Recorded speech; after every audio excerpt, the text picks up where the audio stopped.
Believe me when I say that this script has gone through so many bloody changes. When I was playing Darkness 1 and 2, I really wanted to go back and look into it and critique what was wrong with it and what was right with it and why we haven't had a third installment yet.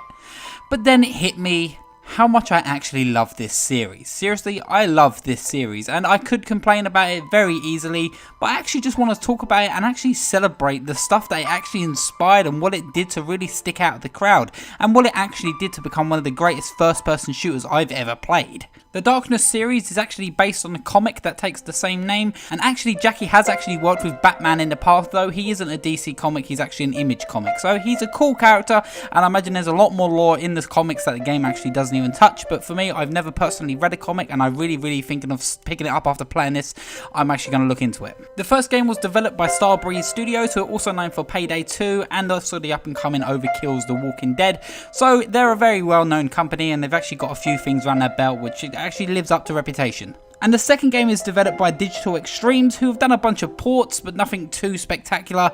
Oh, and they also did the The first Darkness was released in 2007 on the PlayStation 3 and the Xbox 360 with massive success, and this actually showed the power of the generation and got a lot of people excited to what to look forward to for the up and coming years for these two consoles. The Darkness itself actually still looks kinda impressive. For a 2007 game, yeah, of course some of the player models do have a little bit of a weird outdated look to them, and Jackie himself's mouth looked a little bit robotic, but I think they did an overall pretty fantastic job of really pushing it to its limits and seeing what they can do to make the game actually feel a lot more organic and a lot more interactive than ever seen before on any video game platform. So it's a very impressive looking game, especially for 2007, though forgive Jackie and his weird little mouth. New York itself actually looks spectacular, and don't worry, you're going to be spending a lot of time in New York. For some reason they thought it would be a really good idea if we could just get rid of a HUD and make it a little bit more cinematic looking and actually make you have to use street maps and train maps, which can be a right pain in the arse when it feels like you have to get out of fucking A to Z just to know where you are. But I think it was a really interesting way to do storytelling through the world rather than having to force you into a cutscene every other second or even putting you into a pause menu. Everything seems like it's always go go go and you don't really get a chance to stop. You're always just one location to another. The gameplay sees you playing as Jackie Estacado, a mafia hitman who discovers on his 21st birthday that he has a curse inside him that actually allows him to have the Darkness, which is like an entity that lives inside of you and gives you all the power that you need, but you are forever a slave to them. And it's quite convenient that he discovers this on his birthday as well, because it actually decides to be the same day that the mobster Don, his uncle Paulie, decides he wants to kill him. So unfortunately the timings didn't line up, but for Jackie it worked out pretty well. In the lore of the game, the Darkness actually works very similar like to the symbiote that it does in Spider-Man, for example, where you can actually conjure and do anything that your mind desires as long as you've got the thought and the imagination to do it. It actually collides with the skills that you have in real life, and for the Darkness's benefit here, Jackie is actually a hitman, and apparently he's one of the best hitman in the family business, so it's pretty lucky that he gets combined with this all-knowing Darkness and actually becomes an unstoppable beast as you can imagine that he is. For a 2007 game, the gameplay itself is still super engaging, and I was really impressed with how much fast pace and how much go and go it really is. Of course, you're able to control Jackie's right hand and left hand with the right trigger and the left trigger, and how this game works is that you don't get to reload your gun, but instead you just pick up the corpses and then take their guns, and then Jackie just throws any guns that are out of ammo away. And then you can also control the Darkness with the RB button or the right trigger, or whatever the right top shoulder button will be for whatever console you're playing. And this is really cool, and it creates a really great dynamic combat system that really allows you to really think about more than one enemy at once. You can be shooting at one guy and then shooting at another dude, because the auto aiming system can actually allow you to do that and allow you to lock onto separate individual people, while at the same time using the tentacle to whack some guy or even destroy the lights around you. I know this may sound overpowered, and yes, you can create a black hole if you really want to, but of course everything comes at a cost, and in this game you have to eat the enemy's hearts, which is a really cool idea, and it's really gruesome as you would expect from a game like this. But also you can't use the Darkness in the light, and if you think about it, in modern day, especially in New York, the city is filled with lights, so of course you really have to think about what you're doing in your environment, think about if it's really worth blinding your cover to be in the Darkness or not, or even when you're in the light you're just not shielded. You can still use your guns, of course, and this obviously stops the Darkness from constantly being the solution to handle every single gunfight, because it actually gets a little bit more dynamic later on, and it becomes a right pain in the arse, especially in that church sequence. If you've ever played the game, you know what I'm talking about. The way the darkness works in this game as well, also going back to the symbiote from Spider-Man, it really would work well with a Venom game to maybe take something on like this.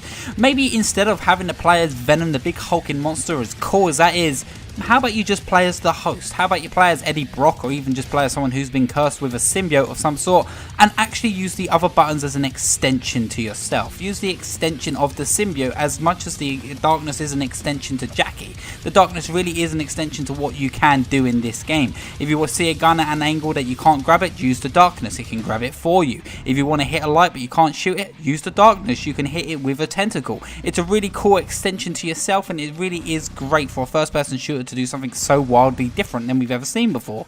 So in this game you also have a large array of darklings to use. What are darklings? Well, they're like little goblin creatures that have special abilities, and they are really cool and a great way to switch up the whole entire gameplay. So you have 4 that you can summon that all have very different characteristics. The first one that you get is the Berserker. The Berserker is just a goblin man that runs at people. He can use whatever weapon that you unlock and find for him, so he has cool little costumes which are really adorable if you think about it, and he's just a Berserker who runs at enemies and distracts them for a while you shoot at them. The second one is Gunner, which dresses as a Vietnam soldier, and he has a minigun and fires at enemies and smokes a sick ass cigar, which is a really cool and fun little costume. The third one will be your Light Killer, which is, well, he destroys lights for you. That's it. But then of course you have the fourth one, which is my favourite by far, the Kamikaze. And what does he do?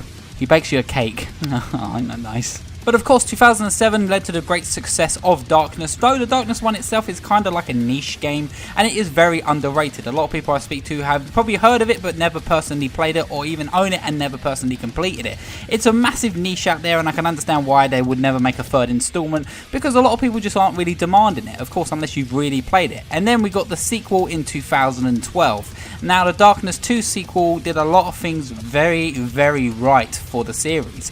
But of course it also did a lot of things quite wrong, which may have led to its inevitable ending anyway, because, well, what it decided to do was a bit daft. Though still being one of the best first person shooters I've ever played.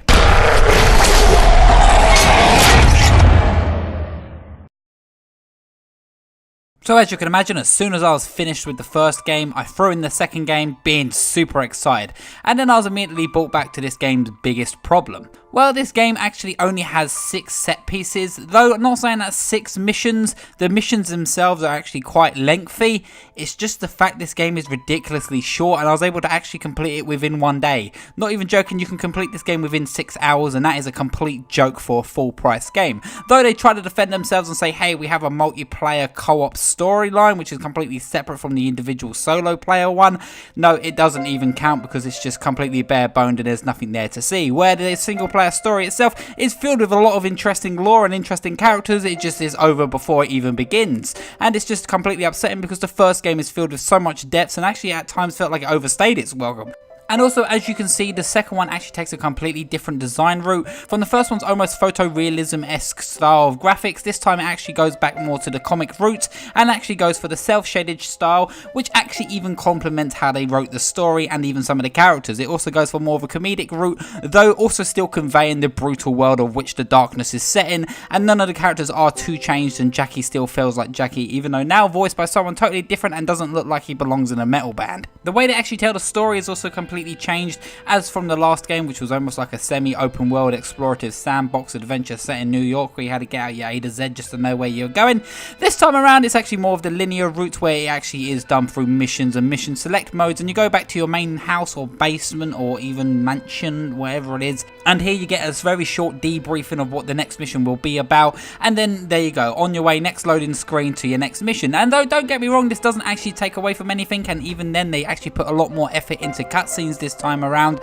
It still is quite upsetting to see that the world just shrinks entirely. It actually takes away almost a little bit of the weird nostalgic joy I had from the first game, though I do appreciate its go nature, which actually complements and works very well with its gameplay. This game has what they like to call the quad control system, and honestly it totally deserves that name. So in this game you can use your right trigger and your left trigger to control Jackie left and right hand, just like the first game. but they've now even implemented the shoulder buttons to work accordingly with your left and right darkness. And what this actually does is create entirely different combat scenarios and actually makes the whole entire game feel a lot more dynamic and fresh, and actually keeps you thinking on your toes constantly. It takes a normal mundane first person shooter and turns it into a multitasking masterpiece. Simple as you could be shooting one dude and then see one guy come up from behind him, grab a door with your darkness, rip it off the hinges and throw it at the guy full pelt, splitting him in half while you're still taking on two dudes with your pistols and your other entire tentacle. It's a really interesting and cool dynamic that I haven't seen in any game at all. This game is just completely incredible, and the combat itself is just a joy and is anything that I would say worth picking it up. Even if you've never personally played the first one, I say the second one itself is completely worth experiencing. They really vocalize on the idea that the darkness itself is just an extension of Jackie, and even then in this it feels like an extension of the player. You have to really focus on all your environment. You have to focus in on taking out the lights while also taking out the enemies, while also focusing about the environments that you can rip apart and use as weapons. It's a really cool idea, and it's really interesting to see how they actually made it work so well, especially in this game which is quite short for its size, and they actually make you slow down completely by adding something that immediately can ruin the gameplay. They decided to think that would be a really good idea from the last game, where they brought back the feature where the light itself can affect the darkness and can affect Jackie's limitation on what he can do with the darkness. But in this game, they make the light sources themselves a right old pain in the fucking arse. And I'm not even joking when I say this. You really have to avoid these things like they are the plague. You can't see, you can't do anything, and you take double damage. It's really irritating, and plus you had this annoying sound in your ear and constant reminder to avoid the light, Jackie, because it is really annoying, because it does add a certain sort of weight on your shoulders, though it can work in certain moments and really pace and really challenge you in certain scenarios where most of the times it can just be used as a cheap way to stop you from going to a certain area. But beside the light system, let's get back to the darkness. The darkness this time around also have a whole entire gruesome set of animations. I'm just going to show you a fair few here. You want to rip a guy in half by pulling him from his crotch, then feel free. You want to pour a guy's skull out through his asshole.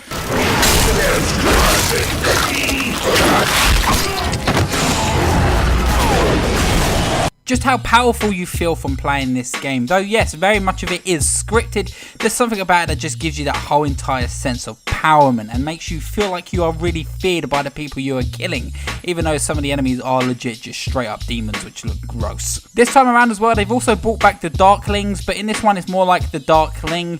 He's just a one Darkling character who actually has a fully fledged out character, and he's a really likable guy, and also he's British. That is fucking quality. I ain't gonna lie, I love this guy. There's something about him that just makes him super likable. He says really stupid jokes, and yeah, he farts here and there. Ha ha ha.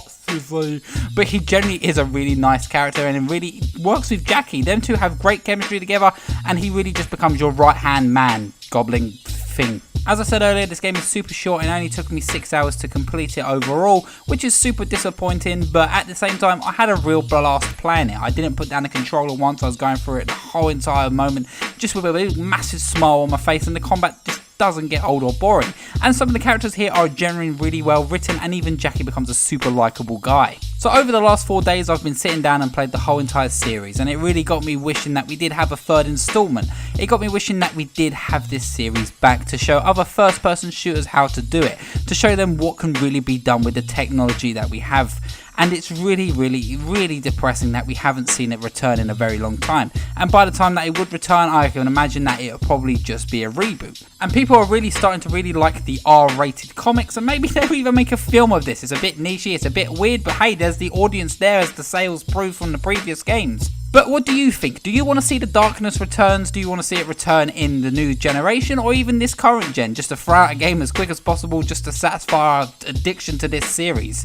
I myself, of course, will take anything. I literally just want just anything to do with this series. Please give it to me. I would love it, especially as the second one does end on a cliffhanger. Of course, I'm not going to spoil it for anyone who hasn't played it yet, but it's really annoying because we haven't had a conclusion to the storyline, and I would really like to. So maybe I'm just completely bragging here and I'm just talking about how great a game series is and being a bit blinded by nostalgia, but or maybe some people just really need to get into this series and understand what it really is like to embrace the darkness, Jackie. Thank you so much for watching, and of course if you want more content like this, please subscribe, and I do anything like this every week. I just sort of make it up as I go along and then put something out. And plus, if you want to follow me on Twitter or anything like that, please feel free. I'll put a link in the description below. Thank you so much for watching, and of course I'll see you at the next checkpoint.